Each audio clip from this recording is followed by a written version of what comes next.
welcome to In the Family Room. I am your host, Traci Wade. I'm so excited to be before you all once again for another episode. But before we get started on this phenomenal discussion, I want to just remind everyone to be sure to subscribe to our YouTube channel. Make sure you're following us on all social media channels.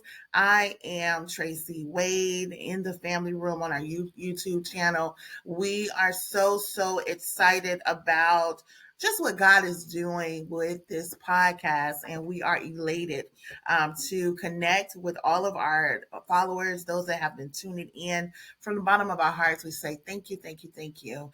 Now, without further ado, listen, when the Lord said that I needed to do the family room, I had to bring it back. We originally just was like, I did it. I did in the family room kind of leading up to conferences that I did in the past.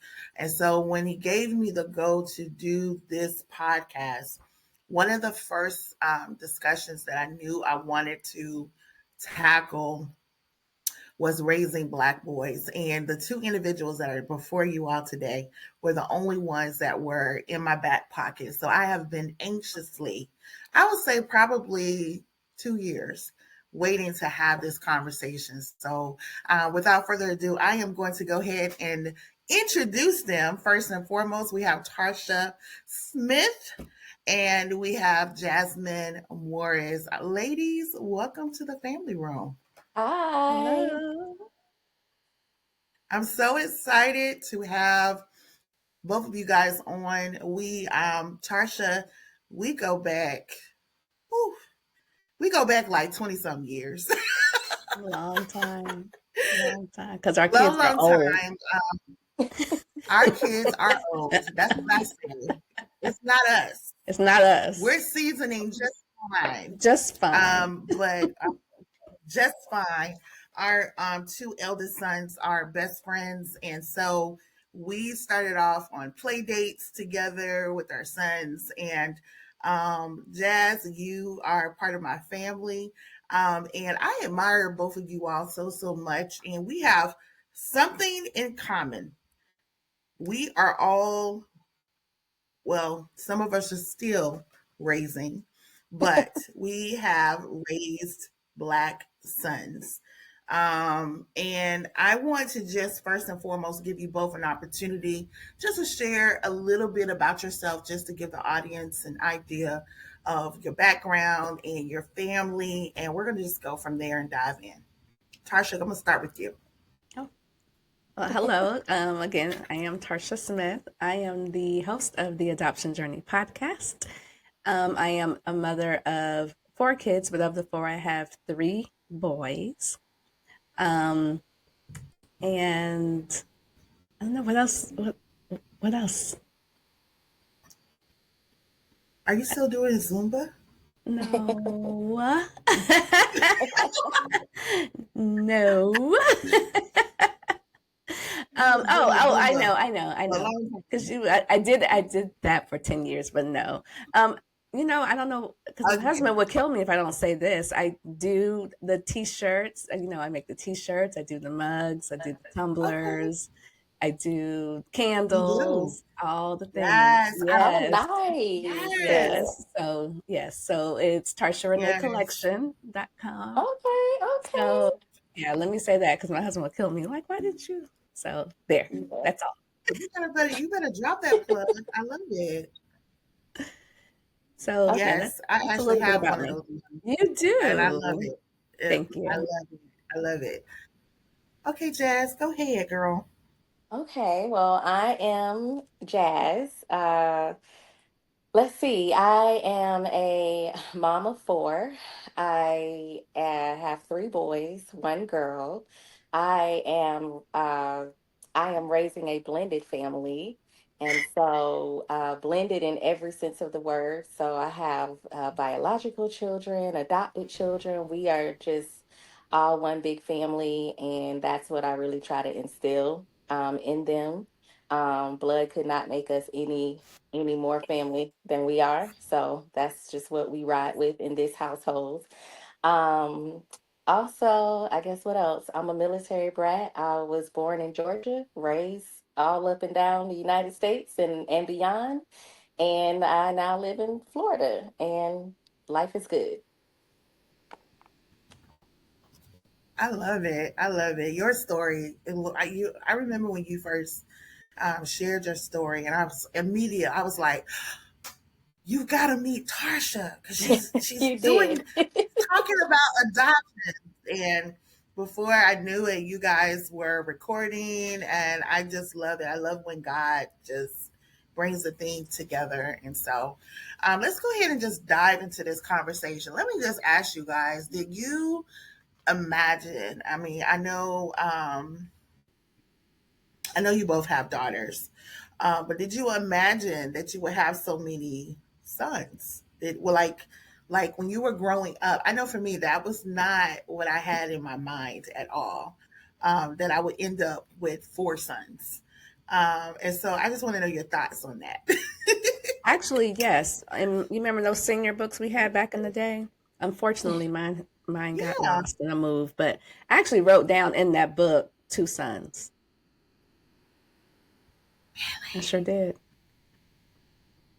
wow, Yeah. wow. I I didn't don't write know. down four. Four. Yeah, I didn't write down for kids because, like Jazz, we're also a blended family.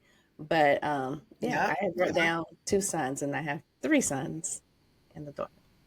Oh, Yeah. wow. Jazz, what about you? So for me, no, I definitely did not see myself being a mom of four, for one, and then let alone, three boys. I always knew that I wanted to adopt a child, didn't have a preference on the sex of the child, but I am a strong believer that God doesn't necessarily give you what you want. He gives you what you need. And I can say that I completely understand why I have boys. I understand why all of my kids came into my life the way that they did. So Mm-hmm. no, I did not see it for myself, but I understand that this is exactly how God wanted it for me. So I I think I came to that same understanding. I'm such a girly girl, so the idea of just having all boys was like, why is this? I kept, after having Really? after three, see, I'm the yeah, opposite. I'm the I'm not a opposite because I girly am such a girl. girly girl. I'm like, yeah, stay over there with your stuff. This is all mine. If I had a girl, I had to yeah. I share. don't. Yeah, I didn't. I really wanted a daughter. I really wanted a daughter. That's why we had four. I'm being honest. I You was kept trying for the trying. girl. Um, Oh, no.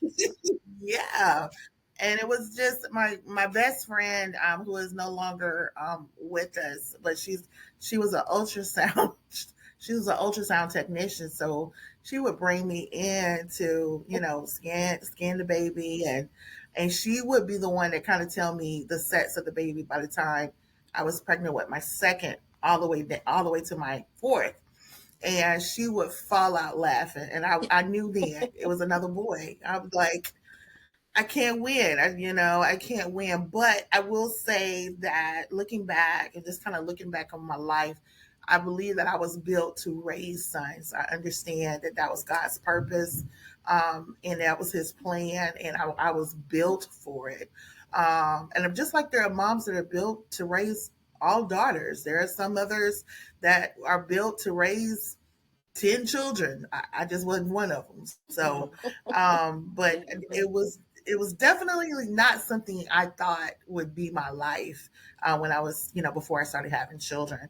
Um, I'm going to segue kind of into the first section of what I kind of want to discuss. And the first um, part of this discussion is laying a solid foundation. In what ways did you all build your son's esteem and confidence daily? How did you go about doing that while you were raising them, Jazz? While you raising them, if I say when you raised them, Jazz, please don't take offense to it, Oh no. because I know you're still raising No, I yours. understand. I understand. Jazz, can you start that off? How are you raising your sons and confidence, and how are you addressing self-esteem with them now? Ooh, so I'll just thinking about my oldest son, because he's who I'm dealing with the most in these areas. Just right now, I deal with all of them, but right now it's a lot with him. Um, and being that he's adopted, we're dealing with the identity issue right now. And so I am actually learning as I go because obviously there's no handbook for it. Um, Right. one of the things that I do try to do and try to be aware of is to make sure that I'm always making space for him to have his feelings and just really driving the point that, you know, God doesn't make mistakes and your life is the way it is for a reason. And we don't always know that reason, but we just have to trust that, you know, this is what he wanted for you. So I try to have conversation with him a lot. Um, I try to be open and transparent with him and just to just really like encourage him to keep pushing and to trust and believe in himself. Um, those are some of the things that we're working on right now, but we got a lot of work to do. So hopefully I can get some tips from y'all because it's a struggle out here right now. Absolutely. Tarsha, Um, I, you want to give us your take on that? yeah, though I think what I did, because I have two grown sons, and then I have a almost 15-year-old son, and with all of them, definitely church was a foundation.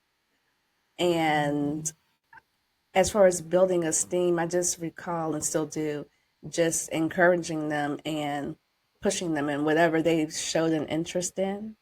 Mhm. Um, I can also say, because there's such an age gap between the older two and the youngest, I personally have evolved as a person, so it makes me move different. And how I treated my older son. Not that they were treated bad, but when you're older, when you know better, you do better. And Right. so, Yeah. and then for me personally, just because of my own walk with, as far as I was adopted, like she's raising adopted kids, but I am an adoptee. So learning more about myself has helped me tune in more to how to raise this younger son. And for the older two, it has helped me be more open with them and like, this is my story, this is my walk.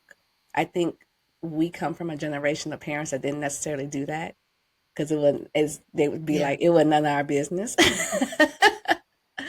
But Yeah. um, it it has allowed me to do that, and because of that, I've had my older kids say that helps them as adults. And then my younger one, well, he's too young for it. He, his mindset is different, but it just helps me to push him in a way that I didn't necessarily push my others, even though I did what I knew how to do back then in that moment. You brought up some really great nuggets. Speaking of a seasoned mother and all, um, you brought up some really really great nuggets. Those mothers that are actually watching, I would just encourage them to give themselves grace and understand that even with motherhood. And even in parenthood, it really honestly is a journey. It's not a sprint. It's just not a sprint. There are things that you're going to pick up along the way. There were things that I had to do, that I learned much later, not immediately when I first became a mother. And then also, I believe it's a really important as it pertains to the self-esteem and the confidence. The importance of affirming our children. I know for me Mhm. that was huge in our family was actually affirming them. And quite honestly, I could do it because my parents did it with me. I knew what it looked like and I knew what it sounded like. And so, because I had parents that were very loving and they affirmed me, that I was able to pass that gift down to my children as well. And so, I believe that that is something um, that is equally important as it pertains to building self confidence and an image. How do you guys what do you see happening with parenting today and our black men, mothers and black men? What does that relationship look in the current culture that we're in now?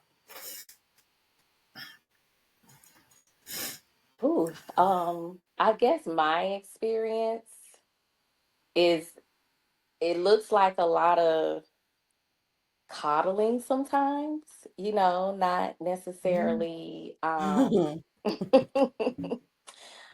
this is just from, in the field of work I do. I see this dynamic a lot where, sometimes there's mm, no accountability, just sometimes. And that tends to be a problem, across the many different factors, as things play out. Um, but aside from that, I'm seeing, especially with like my friends that's raising teen boys, being very trying to be more intentional about being in tune to what's going on with their children, being very hands on, like all up in the business, if you will. That's the kind of mom I am. mm, I try to, you try to, curtail it a bit, but there's just so much out there right now that kids are exposed to that you kind of have to be, 10 steps ahead of them, um, in a lot of ways. So, I agree with you on the coddling part. I see a difference because I'm jokingly with my youngest son, but I'm like, "Aren't you glad you got old school parents? Aren't you right. so happy?" And he's like, Yeah. No, they're not. "No, they're not," because for him, we're the older mm, parents, because we were yeah, 35 by the time he came along, so we're definitely the older Right. parents. But um, yeah, the coddling and the lack of accountability, because you see it not only in the kids and the parenting, but then you see it in these young adults. It right, carries. right, It carries. right. So, um, but yes, being all up in the business, I don't know if that's a age thing or a cultural thing. That's a good point. I don't know, all of my friends, that's what we do because we That's all talk to what each we other do. about it. And then also in doing that, we also talk to each other about, I guess how to be all up in the business, but not, but still give the kids a little bit because it's so hard It's a nowadays. balancing It act is, because it this is. technology is wearing me out. It's I'm so wearing me tired. out It's, as it's a well. different thing that you have to be Yes. mindful of. We didn't necessarily, with my older ones, they're on the beginning of that generation.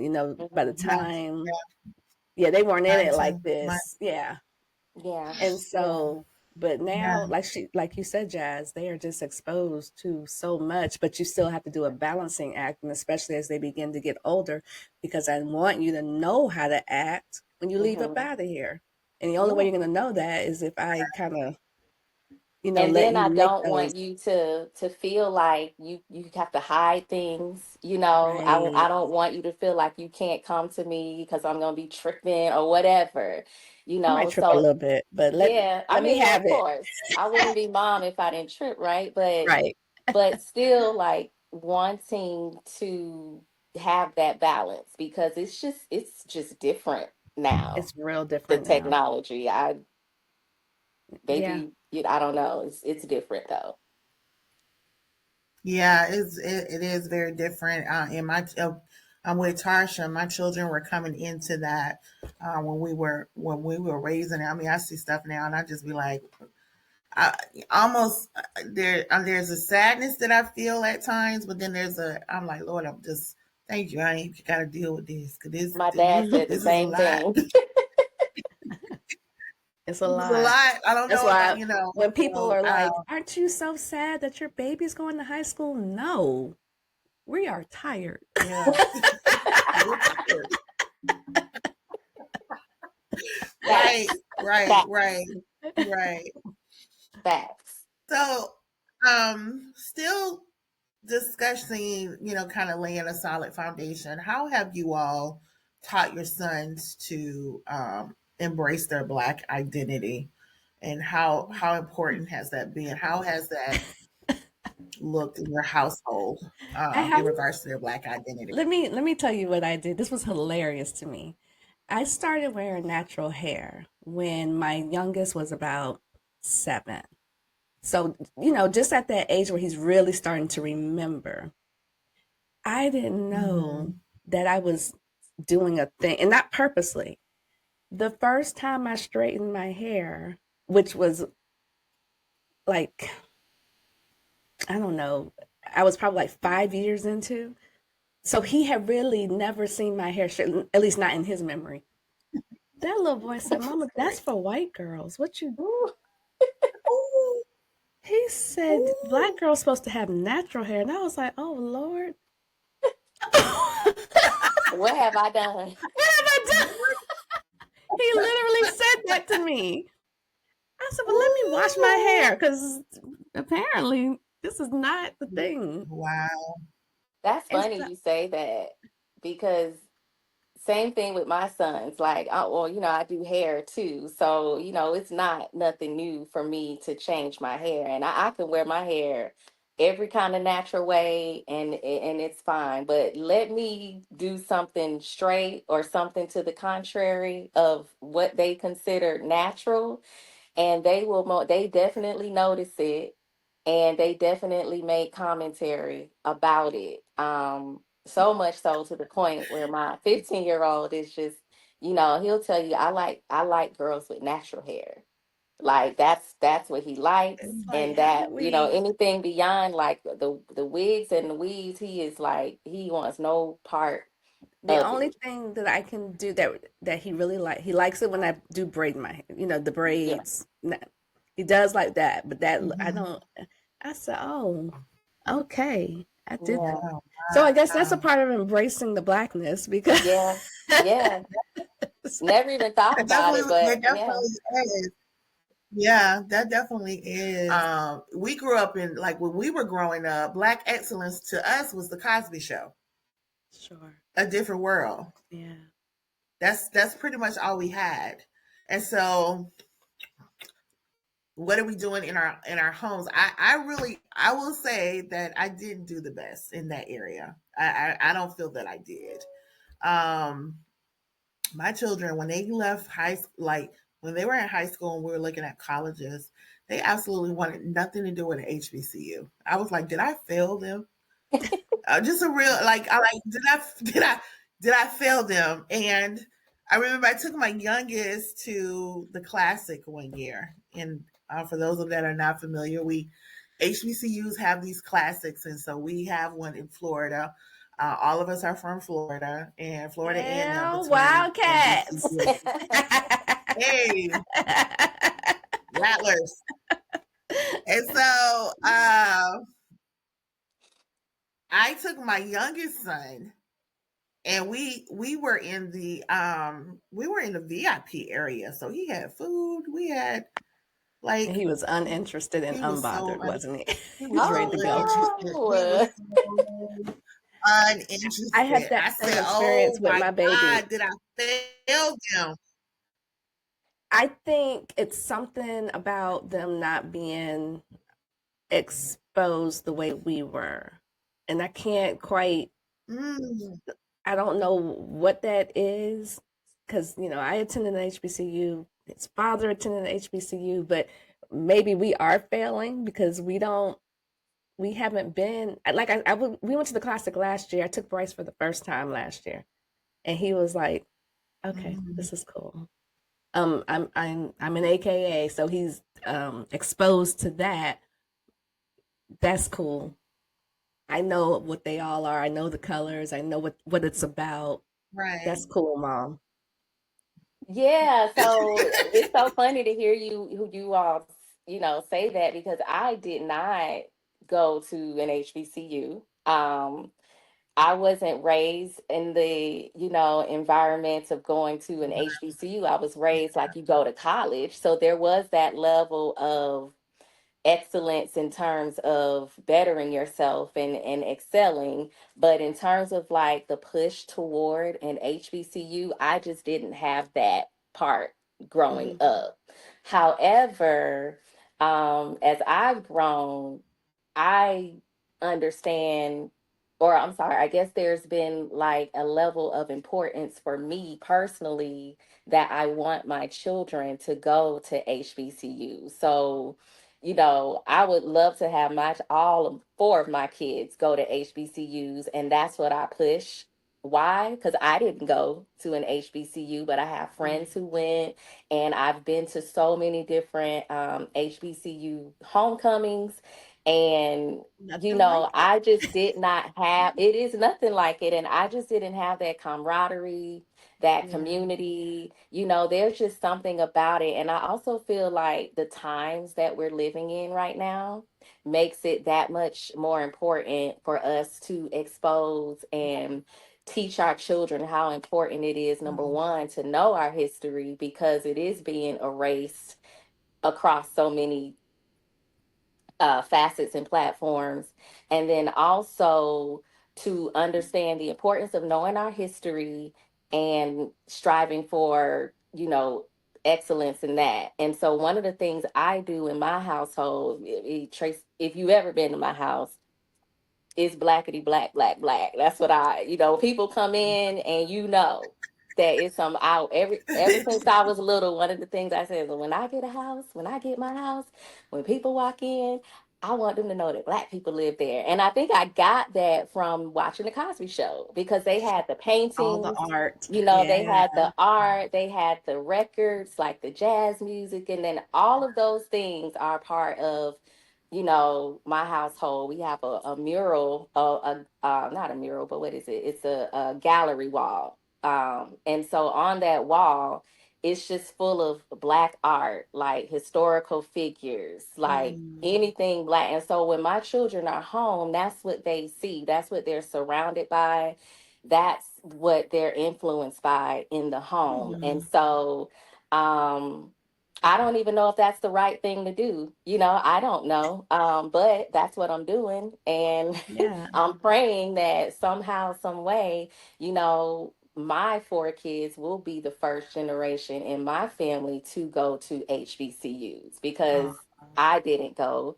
So this would be the beginning of a legacy for me personally. So I try to expose my kids in that way. And, I didn't know if it was working, but the little ones did say to me, and I don't know, I mean, I know why, but they said, Mom, can this summer for our activities, because I always have activities, for summer, but this summer they said, can you teach us about Africa?